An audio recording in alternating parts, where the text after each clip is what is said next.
Let me start by destroying a mental model most people carry around without even realizing it.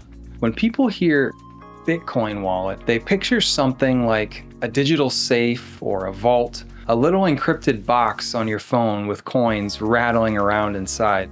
Maybe a USB drive with files named mybitcoin.btc or something like that. But the term wallet is really metaphorical, and that's not really how Bitcoin works. So here's the reality. Your Bitcoin don't exist as files. They don't live anywhere. There are no coins being stored on your hardware wallet, no coins being transferred when you send a transaction. What exists, the only thing that exists, is the ledger, a global distributed public ledger, a record of every single transaction that has ever happened on the Bitcoin network, going all the way back to the Genesis block in January of 2009. And owning Bitcoin? That's not really the right word either. What you actually own is a key, a unique mathematical key that gives you, and only you, the ability to authorize the movement of a specific entry on that ledger. That's it. That's Bitcoin ownership. You're not holding coins, you're holding permission. Cryptographic, mathematical, unfakeable permission. The moment that clicks, really clicks, the whole system starts making a different kind of sense. Okay, now let's talk about how a transaction actually works, because this is where most explanations go sideways. Your bank account has a balance. It's just a number. You have $500, you spend $50, the number drops to $450. Simple arithmetic. The underlying mechanics are invisible to you, and the bank handles all of that behind the curtain. Bitcoin doesn't work like that. Bitcoin uses something called UTXOs, or unspent transaction outputs. Yes, it's a mouthful, but stick with me. The easiest way to understand UTXOs is to stop thinking about a bank account and start thinking about cash, physical bills. Say you have 5 Bitcoin bill and you want to spend 1 Bitcoin to a friend. In the legacy banking world, you just deduct 1 from your balance. Easy. In Bitcoin, you can't break a UTXO. You have to spin the whole thing. So here's what actually happens. You spin the entire 5 Bitcoin bill. 1 Bitcoin goes to your friend. 4 Bitcoin comes back to you as a brand new bill, a new UTXO, your change. Every Bitcoin transaction is the destruction of old UTXOs and the creation of new ones. The ledger is just a permanent record of every one of those events, chained together since day one. Now, how does the network know you authorized that transaction? How does it know someone didn't just fake it? Your private key. When you send Bitcoin, your wallet uses your private key to create a unique mathematical signature on that specific transaction. Not a reusable password, not a PIN code, a signature that is mathematically unique to this transaction with these inputs at this moment. Impossible to fake, impossible to reuse. And here's the elegant part. The network can verify that signature is valid without ever seeing the private key. The math works in one direction. You prove that you authorized it without revealing the secret itself. This is why the saying, "not your keys, not your coins," isn't just a bumper sticker. Your private key is the only thing standing between your Bitcoin and the void. There's no customer service number to call, no password reset email. The math is the final word. So you've created a transaction.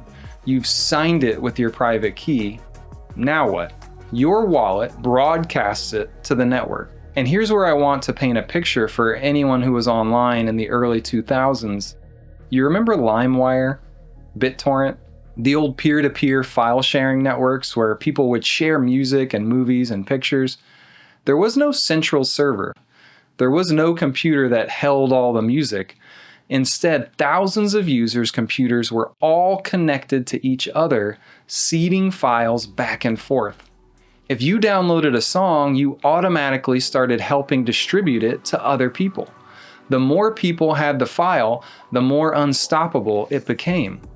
Bitcoin's network works the exact same way. When your wallet broadcasts a transaction, it doesn't send it to a Bitcoin headquarters, it sends it to a few nearby nodes.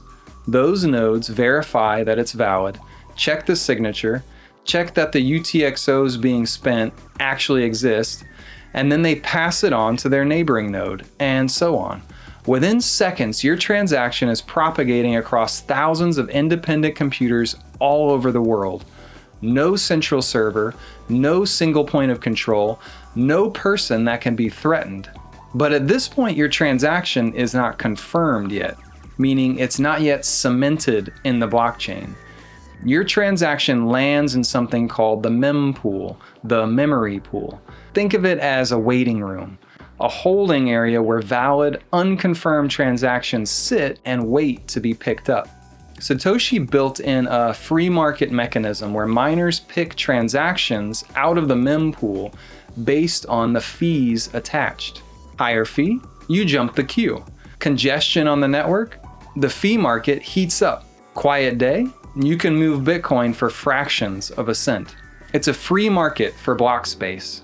No bureaucrat setting the price. Supply and demand operating in real time. Here's something the legacy financial system doesn't want you thinking about too hard.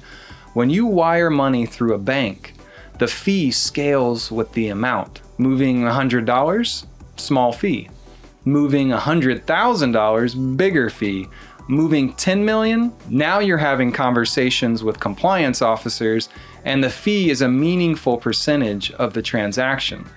The implicit message, large movements of wealth require permission, and permission has a price. Bitcoin fees don't work like that at all. Fees on the Bitcoin network are priced by the size of the data, measured in Satoshis per byte, not Satoshis per dollar. Not a percentage of value. The amount being sent is completely irrelevant to the fee. So what does affect the cost? The complexity of the transaction. Remember those UTXOs? Think of them like physical coins. If you are sweeping up 50 tiny UTXOs from 50 different past transactions to make one payment, like paying for a coffee with a bucket of pennies, that takes up more data and space on the ledger. It's heavier data-wise. That costs more. But if you're moving one single massive UTXO, that's light. That's cheap. What that means in practice, sending $500 and sending 500 million can cost exactly the same if the data size is the same. The network charges for the bytes, not the wealth. Think about how radical that is. A Salvadorian worker sending $20 home to his family pays the same fee as a hedge fund settling an 8-figure position. There's no large transaction surcharge, no wealth-based pricing, no gatekeeper deciding your transaction is too big and needs extra scrutiny. And those fees? They don't go to a company, they go to the miners who do the work of building the blocks. A market-driven reward that keeps the network honest with no corporate intermediary taking a cut. That's not just a technical detail, that's a moral statement about who the financial system is supposed to serve. Let me break this down because this is the part most people think they understand and most people kind of miss. A block is just a page in the ledger. It contains a batch of transactions pulled from the mempool, a timestamp, and some other technical metadata. Here's the part that makes the whole structure immutable. Every block contains a hash, a cryptographic fingerprint, a unique string of characters generated from all of the data inside that block. Change anything in the block, even a single character, and the hash changes completely. Like a fingerprint that shatters if you try to duplicate it. Now here's the key, every block also contains the hash of the block before it. Imagine each block as a document sealed with hot wax. Then the next block is created. The miner doesn't just stamp it with fresh wax, they have to press the seal of the previous block into the new wax first. The new seal contains the imprint of the old one. So every block is cryptographically fused to every block before it, all the way back to the Genesis block. I think about what that means for tampering.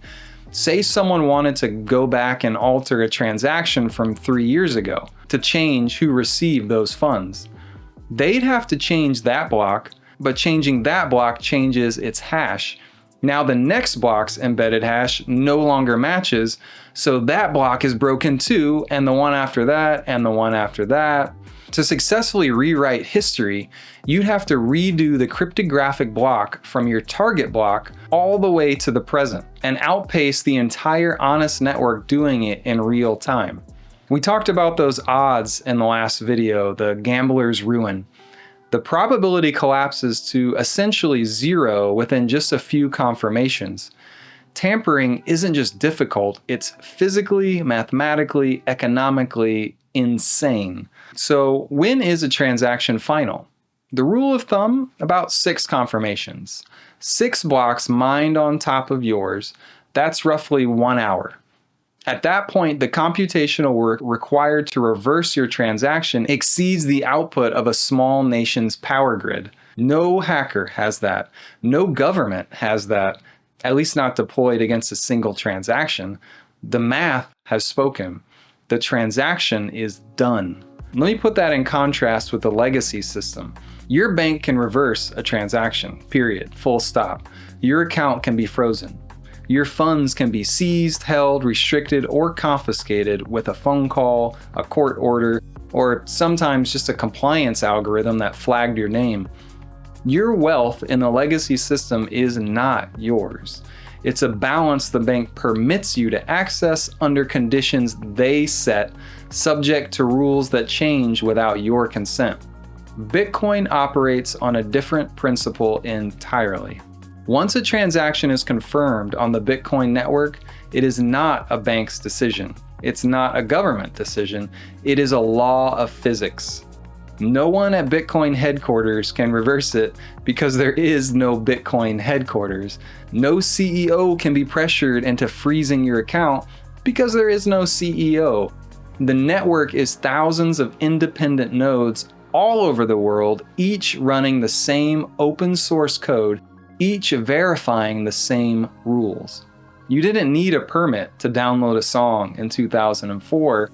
You don't need a permit to move your wealth in 2026. The legacy financial system treats your money like a privilege it can revoke. Bitcoin treats your wealth like a mathematical fact. This isn't a database with better security, it's a mathematical fortress built from cryptographic proof, aligned incentives, and distributed trust. Every block added to the chain is another brick in the wall. The signal is unblockable, unstoppable code. We've covered the what a transaction is, how it moves, how it gets recorded, but we haven't talked about who actually does the work of building those blocks and why they bother. That's mining, and it's the most misunderstood piece of the entire system. Next video, we're going inside the mines. We're going to talk about what miners actually do, why proof of work is the most brilliant incentive structure ever designed, and why the energy conversation around Bitcoin gets almost everything wrong.